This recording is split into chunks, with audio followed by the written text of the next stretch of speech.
This is the luxury world. Get inspired with us today and tomorrow. In a city synonymous with luxury, even experienced enthusiasts can make costly mistakes when purchasing a Rolex.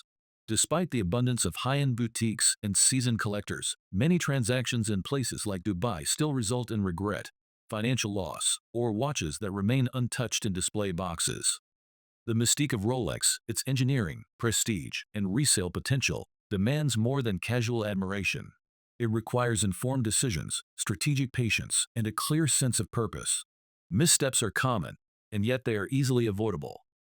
In this video brought to you by the Luxury World, we will give you this guide that outlines 5 of the most frequent mistakes buyers make when acquiring a Rolex, each with the potential to undermine the satisfaction or value of the purchase. The final section offers a bonus strategy that has been proven to boost sales and secure ownership credibility, yet remains surprisingly underutilized. For those who have not yet subscribed to our channel, doing so will ensure access to upcoming insights and content that can further refine their watch investment strategies. Choosing a watch that does not fit your lifestyle. Perhaps the most avoidable error is selecting a Rolex that fails to integrate with everyday life. A full gold date may be stunning in a showroom, but it may not align with a corporate dress code, modest lifestyle, or practical wardrobe. Likewise, oversized models like the Sea Dweller might appeal visually but prove impractical for daily wear due to their bulk and inability to slide under a shirt cuff. In many cases, buyers choose based on appearance or hype, neglecting to consider how the watch fits into their routines. The result is a Rolex that gathers dust while more wearable, less expensive alternatives, such as digital smartwatches, see daily use. Beyond wasted potential, there is an emotional cost in seeing a beautiful object unused. The ideal Rolex complements both taste and routine. It should be worn confidently to meetings, dinners, vacations, or casual weekends. A luxury timepiece that never leaves its box is more of a museum artifact than a companion, and Rolex was designed to be the latter. Every day, luxury demands everyday wear. Buying the almost watch. One of the most common pitfalls when purchasing a Rolex is settling for a model that is close, but not quite the watch originally desired. Whether the preference is for the Rolex GMT-Master II Batman, a Submariner, or a Day-Date, many buyers compromise due to price constraints or lack of availability. They opt for alternatives, whether from lower-tier brands or other Rolex models, convincing themselves that something close enough will do. However, almost rarely satisfies in the world of horology. A Rolex is not just a timepiece, it is a calculated purchase where every element, from bezel color to bracelet style, contributes to the overall emotional and financial reward. When individuals compromise, the dissatisfaction typically emerges within weeks. The watch may feel off, lack emotional resonance, or fail to command the attention originally anticipated. In time, this leads many to attempt a trade-up, often at a loss, both in money and time.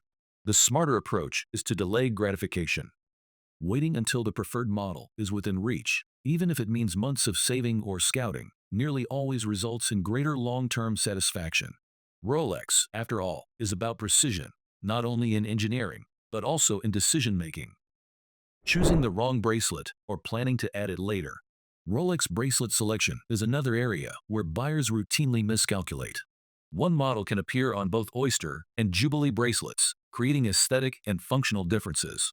The Batman on the Oyster bracelet exudes a sporty, minimalist tone, while its Jubilee counterpart, the Batgirl, radiates sophistication and flair. The mistake many buyers make is purchasing just the head of the watch without the bracelet they want, under the assumption that they will buy or swap in the correct bracelet later. This is rarely simple. Rolex does not allow bracelet purchases without strict documentation, and bracelets are not sold freely over the counter. Even authorized dealers require matching paperwork, and acquiring a bracelet separately often results in long waiting times or secondary market markups. In many cases, buying the head-only version saves little and ends up costing more. More importantly, the satisfaction of seeing a Rolex exactly as envisioned, on the wrist, fully complete, becomes delayed or indefinitely postponed. For a watch that symbolizes completeness and legacy, settling on an incomplete version contradicts its entire philosophy. To avoid complications and added expenses, the best strategy is to purchase the Rolex with the intended bracelet from the start. It ensures wearability, resale strength, and alignment with the original vision. Overlooking proper fit. The next common error relates to fitness. A Rolex may look perfect in photos or behind display glass, but that impression can quickly vanish once the watch meets the wrist. Fit is far more nuanced than diameter alone. It involves lug-to-lug length, case thickness, bracelet taper, clasp feel, and overall wearability. For instance, both the Submariner and GMT-Master II measure 40 mm across, yet their wrist presence is notably different.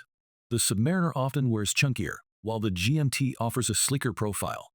Similarly, a 41 mm Datejust may look balanced on display, but overwhelm a wrist once worn. Comfort is subjective, and visual appeal does not always translate to physical ease.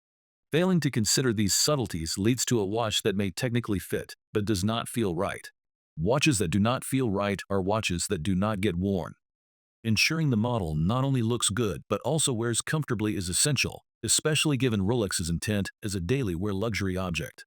The most fitting Rolex is the one that feels like an extension of the individual, not an accessory that needs constant readjustment.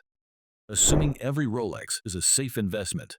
A widely held belief is that any Rolex automatically appreciates. While models such as the Submariner, Daytona, and Pepsi GMT have historically performed well in secondary markets, this performance is not guaranteed.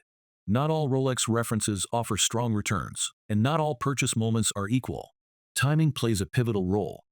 Acquiring a newly released model during its hype period often results in inflated pricing. Buyers who entered during the peak speculative phase may find themselves holding a depreciating asset once demand cools or new inventory floods the market. Additionally, the assumption that all gold or gem set models are profit vehicles can be dangerously misguided. Some niche configurations suffer from narrow appeal, making resale slow and returns minimal. An even greater risk is purchasing a Rolex solely for investment purposes without adequate knowledge. Understanding resale value involves tracking reference numbers, market demand cycles, pricing shifts across gray dealers, and historical trends. Without this information, the risk of overpaying or getting stuck with a hard-to-sell model is high. For those without detailed knowledge of the Rolex market, the wiser path is to buy for love, not profit. If passion guides the purchase, enjoyment remains even if market trends shift. A Rolex should be worn and cherished, not locked away awaiting appreciation that may never come. Beyond avoiding mistakes, there is one initiative-taking strategy that can enhance a Rolex's resale value and authenticity documentation instantly, yet it is often overlooked. Always photograph the full set on the day of purchase. This includes the watch itself, the box, the papers, the warranty card, tags, and any included accessories. Capturing this image in real time creates a time-stamped digital receipt, preserving proof of ownership and condition. It establishes provenance, helping authenticate the watch during resale and giving buyers confidence in its legitimacy. In secondary markets, documentation influences value. Even years later, a clear photo can resolve disputes, speed up consignment processes, or provide peace of mind when transferring ownership. This simple act takes seconds, but protects value for years. In a market increasingly focused on transparency and trust, the clarity of a complete image speaks louder than vague descriptions or delayed documentation. Purchasing a Rolex involves far more than selecting a popular model and swiping a credit card. It is a long-term decision rooted in emotion, practicality, and financial consideration. While the brand's prestige can sometimes overshadow carefully thought, the most satisfying Rolex experiences result from strategic buying, not impulse or speculation.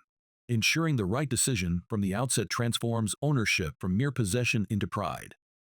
What are your thoughts on the Rolex topic we shared in this video? We would appreciate it if you let us know by leaving a comment and giving it a thumbs up. Do not forget to follow our channel for more content. Once again, this is the luxury world, and we look forward to having you join us in our upcoming videos.